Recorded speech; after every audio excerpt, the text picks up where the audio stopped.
খুব সহজ রেসিপিতে আজকে বানিয়ে দেখাচ্ছি চিকেন বান। বেশ ক্রিস্পি হয় এটা। এর জন্য আমি হাড় ছাড়া মুরগির বুকের মাংস নিয়েছি। এখানে মুরগির বুকের দুটো পার্ট রয়েছে। দিয়ে দিচ্ছি 3 টেবিল চামচের মতো টক দই, 2 চা চামচ ভর্তি করে মরিচের গুঁড়া, সেই সাথে দিয়ে দিচ্ছি 1 চা চামচ ধনিয়ার গুঁড়া, 1 চা চামচ জিরার গুঁড়া, 2 চা চামচ উঁচু করে দিয়েছি তান্দুরি মশলা, সেই সাথে দিয়েছি কাসুরি মেথি, স্বাদ মতো লবণ, আর দিয়ে দিচ্ছি আদা রসুন বাটা 2 চা চামচ ভর্তি করে দিয়েছে। সেই সাথে দিয়ে দিয়েছি আপনার সরিষার তেল। এখন সব কিছু খুব ভালোভাবে মিক্স করে এটাকে ম্যারিনেট করে রেখে দিচ্ছি আধা ঘন্টার জন্য। ডো তৈরি করার জন্য আমি এখানে 4 কাপ আটা নিয়েছি, আর 4.5 থেকে 5 টেবিল চামচের মতো চিনি দিয়ে দিতে হবে। সেই সাথে দিয়ে দিতে হবে স্বাদ মতো লবণ, 1 চা চামচের একটু বেশি হবে লবণ দিয়েছি, 1.5 চা চামচ দিয়েছি ইস্ট। লবণের উপর কিন্তু দেওয়া যাবে না ইস্ট, তাহলে ইস্ট নষ্ট হয়ে যাবে, চিনির উপরে দিয়ে দিতে হবে। এরপর দিয়ে দিচ্ছি গুঁড়া দুধ, 2 টেবিল চামচ ভর্তি করে গুঁড়া দুধ দিলাম। আপনি চাইলে এটা ছাড়াও তৈরি করে নিতে পারবেন। সব কিছু মিশিয়ে নিয়েছি। আর আলাদাভাবে হালকা গরম তরল দুধ নিয়েছি 1 কাপ। আপনি চাইলে পানি দিয়েও এই কাজটি করে নিতে পারবেন দুধের পরিবর্তে। একটি ডিম আর 2 টেবিল চামচের মতো সয়াবিন তেল, অথবা আপনি চাইলে বাটার এখানে মিক্স করে জাস্ট ময়দার মিশ্রণের সাথে এটা দিয়ে হাত দিয়ে খুব ভালোভাবে মেখে সফট ডো তৈরি করে নিতে হবে। ডোটা রেডি হয়ে গেলে উপরে সামান্য একটু তেল দিয়ে তারপর ঢাকনা দিয়ে ঢেকে রেখে দিতে হবে হালকা গরম পানির উপরে, এতে করে দ্রুত ফুলবে। আর সব শেষে আমি ম্যারিনেট করা যে চিকেন রয়েছে সেটার মধ্যে একটু লেবুর রস দিয়ে দিচ্ছি, এতে করে চিকেনের গন্ধটা চলে যাবে। চিকেন ভাজার জন্য আগে থেকে প্যানে তেল দিয়ে সেটা খুব ভালোভাবে গরম করেছি। প্রথম অবস্থা হাই ফ্লেমে রেখেছি, এরপর উল্টিয়ে পাল্টিয়ে বেশ কিছুক্ষণ ভাজার পর মিডিয়াম থেকে কম আঁচে রেখেছি যেন চিকেন থেকে পানি ছাড়ে।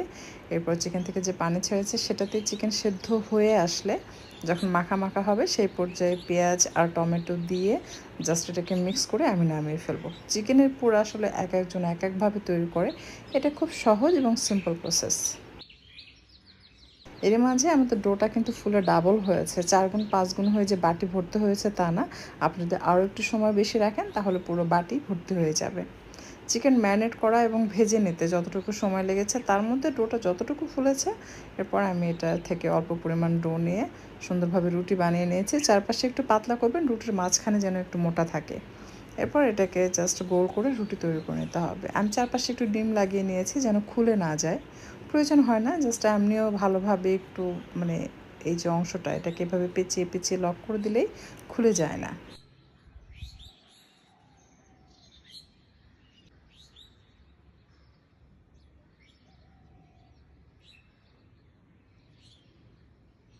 খুব সুন্দরভাবে গোল করা হয়ে গেলে এটাকে 15 থেকে 20 মিনিটের জন্য ঢেকে রেস্টে রাখতে হবে। আর যেখানে রাখবেন অবশ্যই একটু ময়দা ছিটিয়ে দিবেন, তা না হলে এভাবে ওঠানোর সময় কিন্তু এটা দেখবেন লেগে যায়, তখন ওঠাতে পারবেন না। নিচে খেয়াল করলে দেখতে পাবেন নিচে একটু ময়দা ছিটিয়ে দিয়েছিলাম।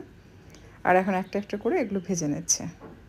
একসাথে বেশি দিবেন না, 2টা বা 1টা করে ভেজে নেবেন। এটা কড়াইয়ের উপর নির্ভর করে, বেশি বড় ছড়ানো কড়াই হলে একসাথে বেশি করে ভেজে নেওয়া যায়। উপরে একটু তেল দিবেন, তাহলে খুব সুন্দরভাবে ফুলে উঠবে। আর এটা যখন এরকম লাল লাল হয়ে যাবে, ভেতরটা সেদ্ধ হয়ে যাবে, তখন উঠিয়ে নিতে হবে। একটা জিনিস খেয়াল রাখবেন, দ্রুত ভেজে উঠিয়ে নেওয়া যাবে না, তাহলে ভিতরে কাঁচা থাকবে। হালকা গরম তেলে বান ছেড়ে ধীরে ধীরে একটু সময় নিয়ে উল্টিয়ে পাল্টিয়ে কড়া করে ভেজে নেবেন, তাহলে দেখবেন ভিতরটা খুব সুন্দরভাবে সেদ্ধ হবে।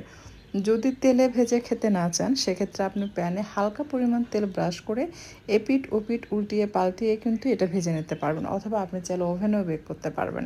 ওভেনে বেক করার রেসিপি অলরেডি আমি আপনাদের সাথে শেয়ার করেছি, এবং প্যানে অল্প তেলে কীভাবে এপিঠ ওপিঠ উল্টিয়ে পাল্টে ভেজে নিতে হয় সেটার রেসিপি অলরেডি শেয়ার করা হয়েছে। শব্দ শুনে নিশ্চয়ই বুঝতে পেরেছেন যে এটা যে কতটা ক্রিস্পি হয়, আর ভেতরটা বেশ সফট এবং একটু ঝাল। সো আশা করছি ভালো লাগবে। যারা ঝাল আইটেম খেতে পছন্দ করেন তাদের জন্য বেস্ট একটি রেসিপি হতে পারে।